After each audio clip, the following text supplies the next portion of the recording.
Welcome back to the Noise Podcast. Live from Queens, New York, we are here for the Week 16 episode of the show. This season, we're pulling back the curtain on the grind of betting an entire NFL season. With an analytical approach, real-time reactions, and an honest look at the highs and lows, each episode gives you a seat at the table as the NFL season unfolds. Whether you're betting alongside us or just here for the sweat, welcome back to the Noise. Don't work. Smart guys wanted to fit in, so they made up a term called analytics.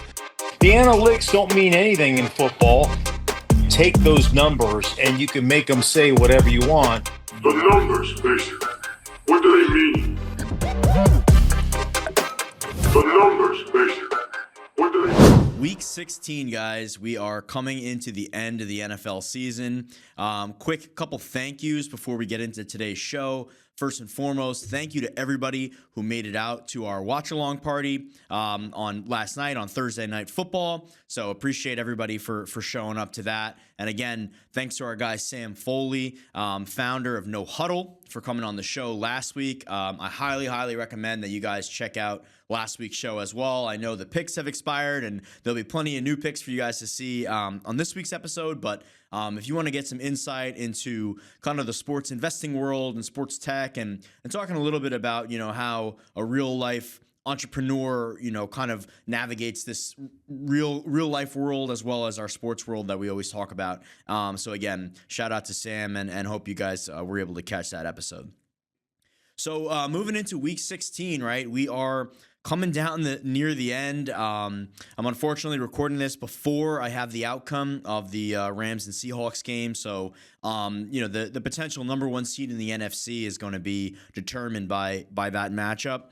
And then if we look over to the AFC, right, the Broncos number one seed in the AFC, lost out on some profits for that, right? We were on the Denver Broncos for the division at the beginning of the season, and I kind of prefaced that in the sense that I really wanted to take advantage of the Chiefs' really hard start to their season and then be able to get on them when when their season got softer and they had some of these kind of pivotal games that they would be able to come back, win the division, and get back to, the Chiefs that and that didn't happen, right? That didn't happen in 2025, and obviously in Week 15, Pat Mahomes goes down with an ACL tear. So that the Chiefs season was over, after losing that game, but certainly over now that they're out, with Mahomes, and they're immediately looking towards next year, right? What's that team going to look like? Will Patrick Mahomes be ready to go for Week 1? I don't know. There might be a bit of an aggressive timeline for an ACL, but given that he's a quarterback and not, a running back or wide receiver, perhaps, it's something he can do. But really, right, if you have a kind of standard timeline for a quarterback or just a standard timeline for a player, right, and you put him back in the lineup around October or November, can the Chiefs stay afloat? What are the Chiefs' offseason plans that make them either better or less prepared for that, right? And, if you're looking at a 1-7 Chiefs team, let's just say next year when Mahomes gets back, I don't know. I don't know if that's going to be, a very good season, and 2 in a row, right? Missing the playoffs could effectively end the Chiefs dynasty. I know there's been a lot of chatter around the Brady comps, right? Coming into the league, sitting his first year, then winning 3 Super Bowls, and then having the ACL tear. So, we will probably not have seen the last of Patrick Mahomes. I'm not saying he's necessarily in the same caliber or the same conversation as Brady, but, that's going to be what the media circus is going to be all about next season. And, over the offseason, I'll definitely have some commentary around what we're going to be doing. And as we're looking towards next year, what to do with the Chiefs, because this is, again, I hate to kind of harp on an injury, but, this is pretty meteoric news in terms of how this is going to affect the rest of the season. Our first playoffs, right, without the Chiefs in quite some time. One point I do want to make, and this is going to open up a conversation about the Comeback Player of the Year award.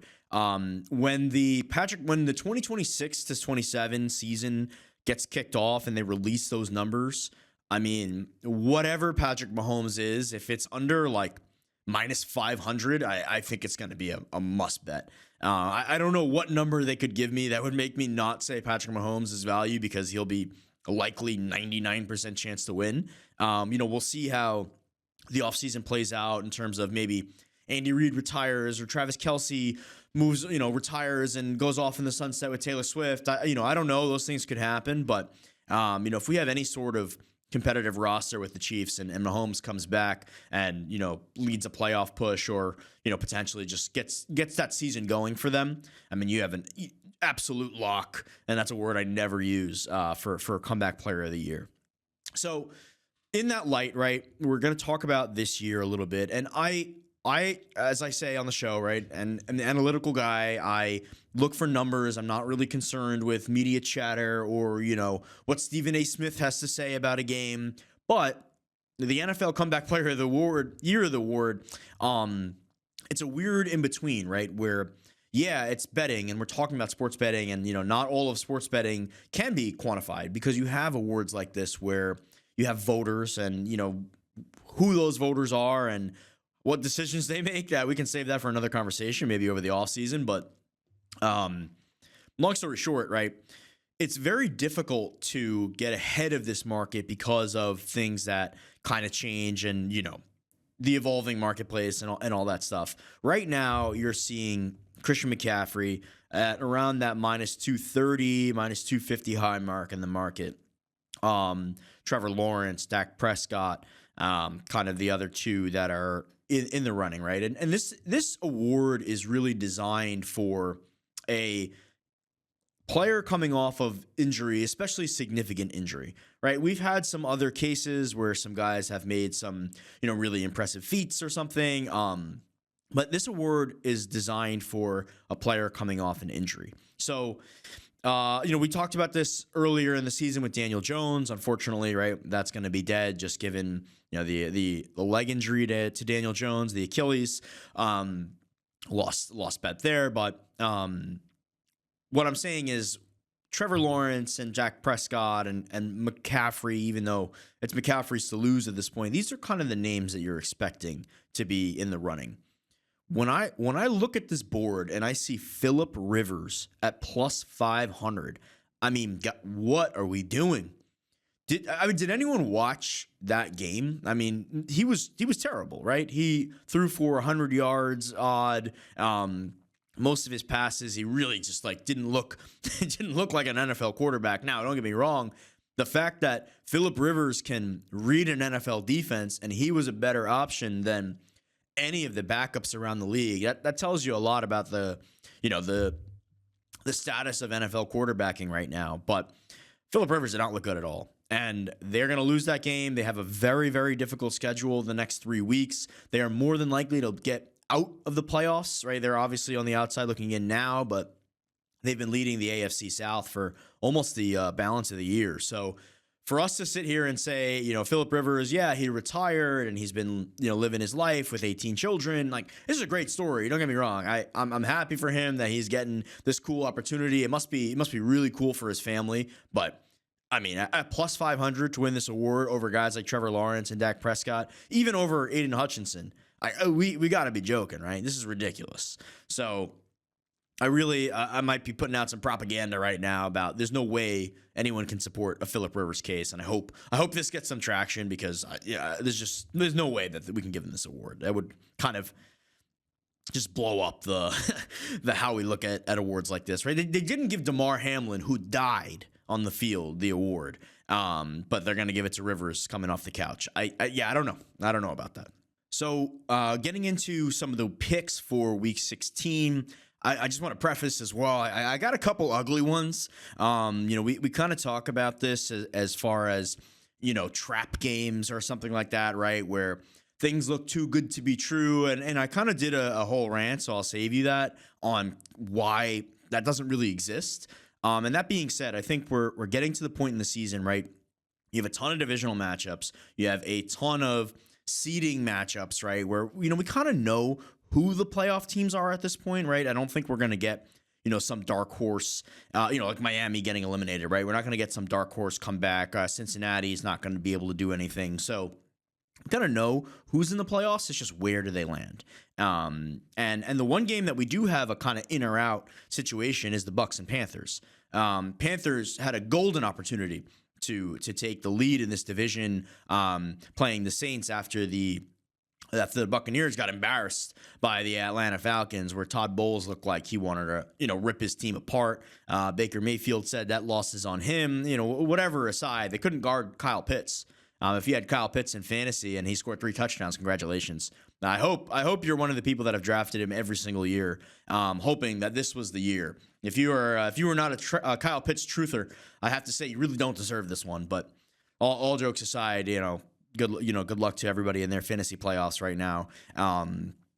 So when I'm looking at the Bucks and the Panthers, right? Panthers are home. Line opens up at about 2.5, and now we're up to Panthers +3.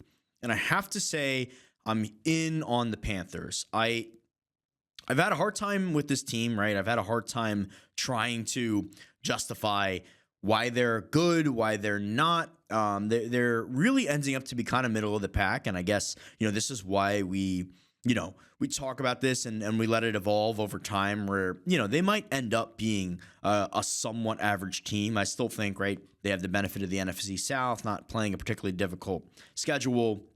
Few big leverage wins, though, right? Beating the Packers, which we talked about ad nauseum with, how much that cost me. But, as far as DVOA goes, right, the Panthers are minus 8.4, right? They are the 26th ranked team. They're behind Miami. They're behind Arizona. They are far behind Tampa, who is, at the 17th ranked team. If you go by weighted DVOA, they are a little bit higher for offense, which is a little bit surprising to me, given that they are pretty anemic when it comes to moving the ball. But that being said, the Carolina defense has been okay, right? They've been a pretty good run stop unit. They have a legit CB1 in JC Horn. So this defense has been able to kind of keep them in games. And if you didn't know, Bryce Young has the most comebacks in the fourth quarter of anybody since he's been drafted. So take that what you will with the Carolina Panthers. But again, what I'm getting at here is Panthers are a very, very interesting team. And despite the weapons that the Bucks have on offense, I'm just not particularly sure they're a very good team. What the Bucks do is blitz a ton, and we know that can be frustrating as a quarterback, but they aren't exactly lighting anyone on fire in terms of the effectiveness of that blitz. Just because that's their play style, doesn't mean that's really landing at such a high rate or impacting their games to where their record would be better. So I don't want to take too much into losing to Atlanta. I think that was a bit of a freak game, but what I'm getting at here is I think 3 points is a lot. Three at home for Carolina. Not that they have a massive home field advantage, but that's a lot. That's a lot for them against a Tampa Bay squad that I really just don't think that highly of. So I'm going to take the 3 here. The Panthers +3 is my first pick of Week 16. Remember, if you want to get all of my picks in real time, make sure you join the Discord. Link to the Discord is in the description if you're watching on YouTube, as well as if you're watching or listening on Apple Music or Spotify. Make sure you join our free Discord. That is the only place to get all of my picks in real time. So, again, Week 16, we're starting off with the Carolina Panthers. This is not a great place to start. It's not, I don't feel particularly great about the Panthers as a team, right? Or the Panthers moving forward as a unit into the playoffs should they get there. But I do think 3 points is just too much. I want to talk a little bit about the divisional equity, right? That you'll gain from that. So when you're looking at the division prices, right? If you look across market, you have Carolina at about a plus, let's call it plus 270 is in market, right? Plus 290 being the high mark. So here's 2 different ways to play this, right? For Carolina to win the division, they must beat the Bucks twice. And that is the kind of, that's the cool part about their schedule, right? Where they've gotten to this point at 7-7 against the Bucks. They're kind of in the same place. Beating the Bucks twice means that they will win the division.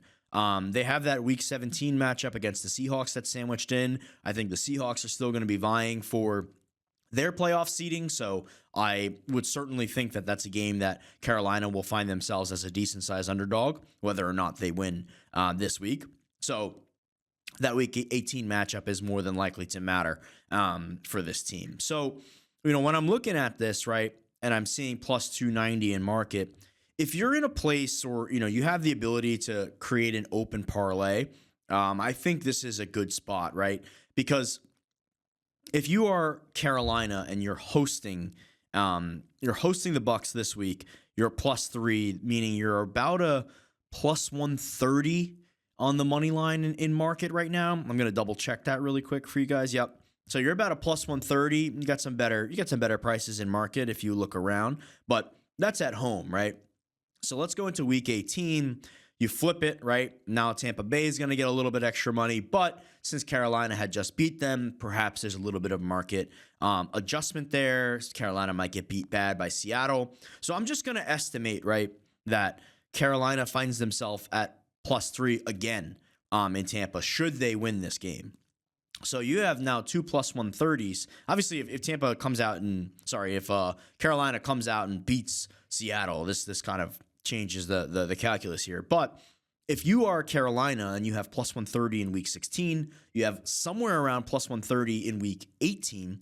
When you put those together in a parlay, right, that's going to pay out, plus 350 or so, depending on where you go. It's definitely going to be above 3-1.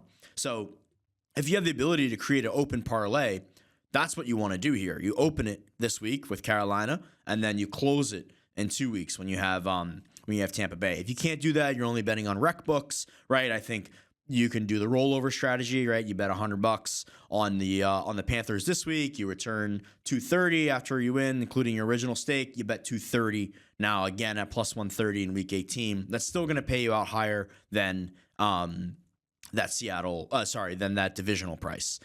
If you're, obviously, if you think that the Panthers can win this division by beating Seattle as well, then you bet the Panthers on the money line because they're going to be bigger than 3-1. They're going to be, somewhere in the 2-1, 2 plus 250 range in that game by itself. So, again, this is kind of how you want to approach every game on the slate at this point in time. You don't want to think about strictly, do I think this team is better than that team, right? You want to do that, but also think about how you can stretch your equity into, different positions. And then again, some of this derives from how much can you get down, right? If you want to, bet $1,000 on the Panthers and you can't, maybe you can get some equity by doing, other things, or maybe you want to take a bigger position. I think this is a good way to kind of extend that. And again, you can always ask in the Discord if you want to talk about any of these other kind of pivotal divisional matchups. I'm going to stick with on this podcast my picks, but big advantages to be had with the Packers and the Bears if you like a side.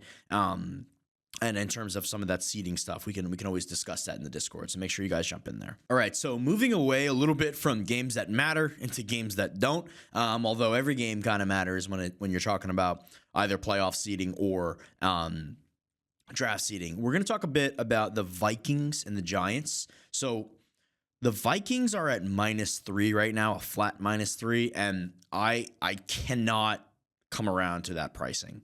I am not a JJ McCarthy guy. I've said it also at length this year. I do not think he's that good. I think the team on offense looks horrific. The fact that they can't get the ball to one of the best wide receivers in football, Justin Jefferson, is a little ridiculous to me. I do think Kevin O'Connor is a good coach, and he's a great schemer on offense, but I'm just not sure that JJ McCarthy has it. Yet to be seen, right? I'm not running to support him. If he kind of changes our minds over the next couple seasons, then sure, we'll come around to it. But, seems like the physical tools are there, right? He's got the size. He's got a bit of mobility. He has great arm strength. But, the decision-making is really, really poor. The sack avoidance is very poor. He doesn't look like an NFL quarterback just yet.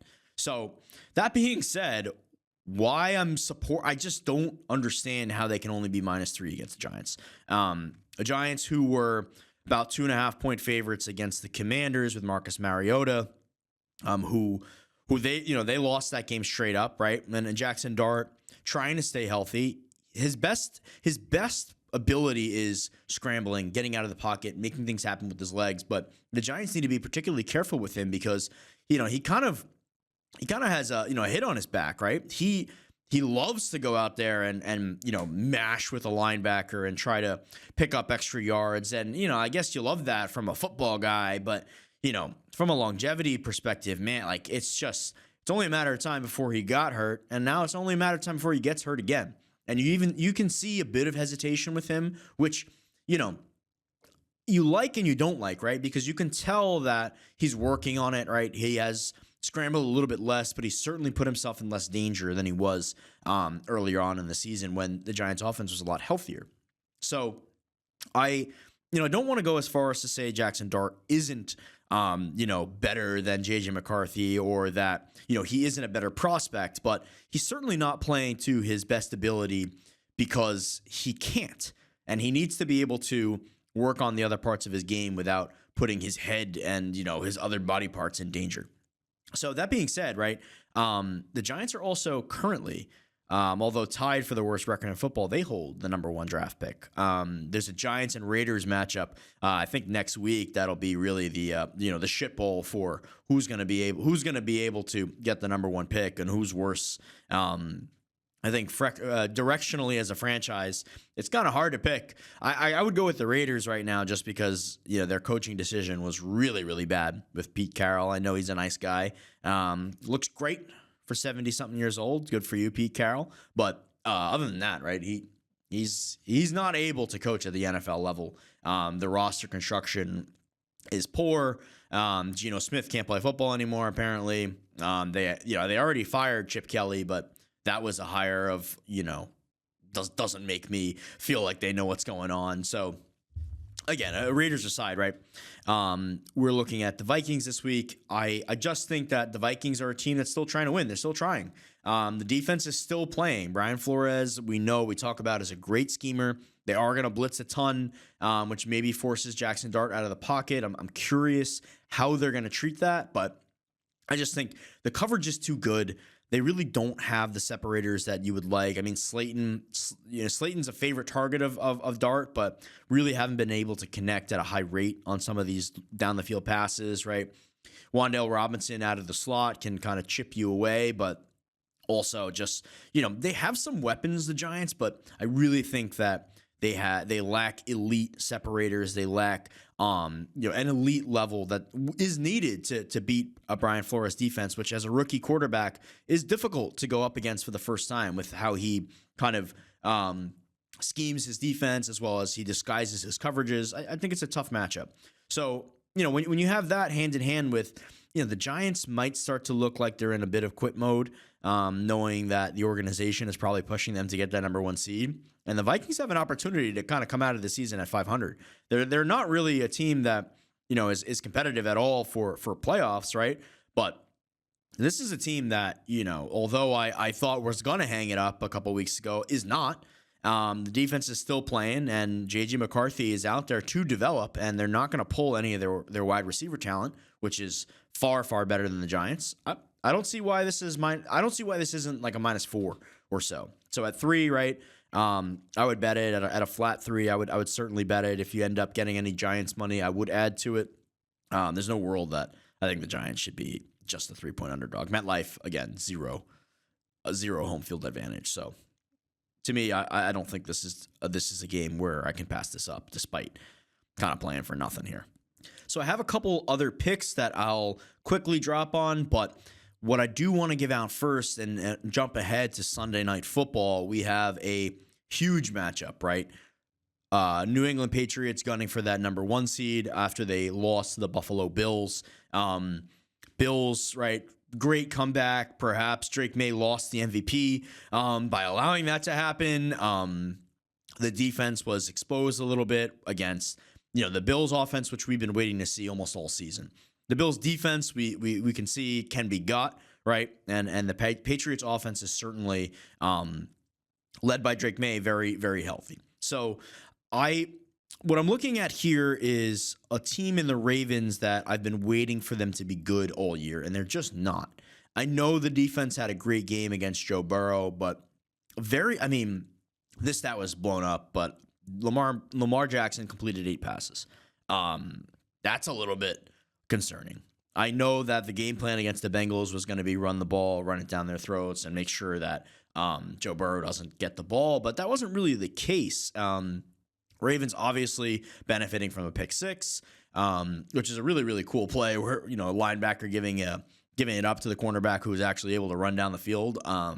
That's a pretty smart move, smart and unselfish, but I'm not ready to upgrade the Ravens off of that. That was a game that I really, watching it live, before the first turnover by Burrow, I thought the Bengals were going to be in position to win that game. I thought they were moving the ball decently in the first half, but even worse, right? The Ravens were not moving the ball at all. So we've seen a bit of a jump in the Bengals defense. I don't think it's necessarily because their players got any better. I do think that having Burrow on the other side, right, helps keep them off the field a little bit more. Maybe they're a little bit more rested. Maybe they're a bit more motivated. Having their leader back at the helm, sure. But, they looked good against the Patriots, and I think that was a bit more of a Patriots flat spot. They did not do particularly well against the Jets. And now you have them against the Ravens where they looked kind of okay for the first half. I know they end up giving up a ton of points, but again, this is less about the Bengals defense being good and more about the Ravens offense is still not right. And the Patriots, I've been very cautious on this year because I don't see the Patriots defense as being elite. I've been cautious to call the Patriots offense outside of Drake May elite. I don't think Mike Vrabel is the best coach there is. He's certainly an upgrade over, what's been going on there since Belichick retired. But I don't think Vrabel is like in the same space as like a Liam Cohen or, one of the other new guys that got hired, right? He's certainly a lot better than Aaron Glenn. But, in terms of some of the other more offensive focused guys like Liam Cohen, like Ben Johnson, Mike Vrabel's a step below those guys in my opinion. So, I've been a little bit worried to say that, but now going up against the Bills, you kind of saw that defense hold up a little bit in the first half. You saw the offense look good. I don't think the Bills are particularly elite defense, but all this to say, +3 is a bunch of points. And I hate to take kind of, up and coming teams in the Panthers and the Pats in similar spots, but there's no way that my numbers get this to Ravens -3. I know they are at home and, Sunday Night Football, it's kind of a big spot where Drake May hasn't had the experience, but it's not like Lamar has really showed up in these primetime spots, and it's almost a thing where he's consistently not. And I think a big reason for this season's struggle, at least, is he's just not healthy. You did see him run a little bit more this past week, which was nice, but I don't think Lamar Jackson is quite healthy. I don't think that Ravens offense is very good. I think it's poorly schemed, and I think Drake May is that good that he should be able to go up against this defense, and that is going to be my Week 16 Sweet Gains Frozen Lock, brought to you by Sweet Gains. Sweet Gains is a protein ice cream company providing a high-protein, low-calorie option to help you with your fitness goals.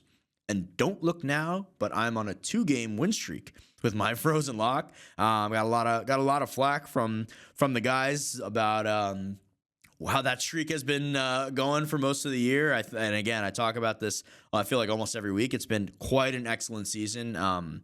Really, again, thanks to everybody for their support and following along as we've kind of tackled this NFL season and done okay from a profit standpoint. So I'm really happy with that. But these Frozen Locks I'm giving out, they have not been so good. So we were on a 2-game win streak with the Frozen Lock, and I am going to go a little bit risky here, but take a position I really like on the Patriots +3. So I'll just toss some quick notes on some of the other games. I don't want to go too in depth in them because I haven't exactly made a play yet. If I do, again, it'll be in the Discord. Remember, the only place to get all of my bets in real time is in the Discord. Make sure you click the link in the description on whatever platform you're listening on, and make sure you get in that free Discord.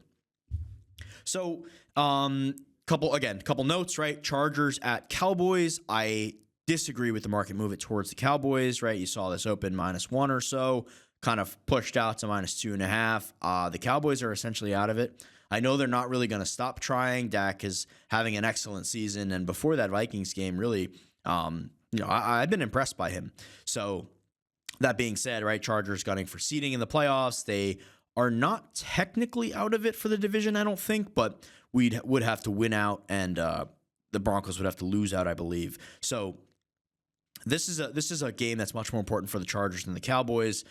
Getting Amari and Hampton back has been nice for them. I think the Justin Herbert hand injury has turned out to not be so impactful. Herbert didn't look great. I didn't like how he looked last week from an accuracy standpoint, and that's kind of been a bit all year. But I think the Cowboys defense, they got that bump kind of when they made the trade acquisitions in towards the middle of the year, but they've kind of evened out a little bit. They're not quite as bad as we saw them in weeks 1 through 4, but they're certainly not, they're not a top 15 defense. So we're gonna kind of look to go against them a little bit. I might wait out the market a bit, seeing that the Chargers didn't, seeing that Dallas took some money. I'm gonna kind of wait out the Chargers and see if we can get a 3. I doubt it. So I'll probably end up on the money line and certainly in some teasers. Next game, Chiefs and Titans. This is a bit more of just a spot play. The Titans plus 3.5, already taking money, right? They were massive underdogs on the look ahead. They're also still trying. Not trying so well where they are not able to win many games, which is good for them, right? They want to make sure they get their draft pick in. But Cam Ward is playing. He's certainly playing. The wide receiver core is playing. The defense is trying. They're not particularly good, but they're certainly trying. The cup of tea that we saw from Gardner Minshew was abysmal. I don't think he's that bad, but he's certainly not good. And again, when you lose Pat Mahomes, when you end your season, I don't think the Chiefs dynasty is automatically over, but when you have all this talk, all this chatter, and I don't know how that locker room is feeling now that they've been eliminated, now that they've been knocked out, now that their leader is gone and they're going with Minshew at quarterback.